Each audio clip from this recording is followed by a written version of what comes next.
ನಾಗೇಂದ್ರ ಬಾಯ್ಬಿಟ್ರೆ ರಾಹುಲ್ ಜೈಲಿಗೆ ಅಂತ ಶ್ರೀರಾಮುಲು ಹೇಳಿದ್ದಾರೆ.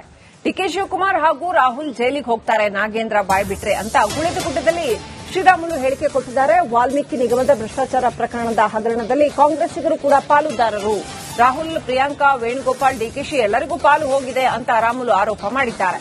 ಹೀಗಾಗಿ ನಾಗೇಂದ್ರ ಅವರಿಂದ ಬ್ಲಾಕ್ ಮೇಲ್ ನಡೆದಿದೆ ಅನ್ನೋ ಅರ್ಥದಲ್ಲಿ ಗುಳೇದಗುಡ್ಡದಲ್ಲಿ ಶ್ರೀರಾಮುಲು ಆರೋಪ ಮಾಡಿದ್ದಾರೆ.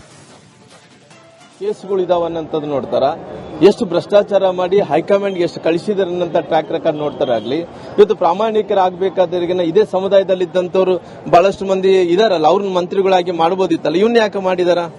ಭ್ರಷ್ಟಾಚಾರ ಆರೋಪವನ್ನು ಹೊತ್ತುಕೊಂಡು ಜೈಲಿಗೆ ಹೋದಂತವ್ನು ಪುನಃ ಮಂತ್ರಿಯಾಗಿ ಬರ್ತಾನಂದ್ರಿಗಿನ ಈ ಸಮುದಾಯಗಳಿಗೆ ಮೋಸ ಮಾಡಿದಂತ ವ್ಯಕ್ತಿ, ಈ ಸಮುದಾಯದ ಮಕ್ಕಳ ಭವಿಷ್ಯವನ್ನು ಕಸ್ಕೊಂಡಿದ್ದಂತ ವ್ಯಕ್ತಿ ಅವ್ನ ಮಂತ್ರಿ ಸ್ಥಾನ ಕೊಟ್ಟಿದ್ದಾರೆ ಅಂದ್ರಿಗಿನ ಎಲ್ಲೋ ಒಂದು ಕಡೆ ಇವತ್ತು ರಾಹುಲ್ ಗಾಂಧಿ ಅವರು ಕೂಡ ಈ ಪಾಲು ಅವ್ರಿಗೆ ಕೂಡ ಮುಟ್ಟಿದೆಲ್ಲ.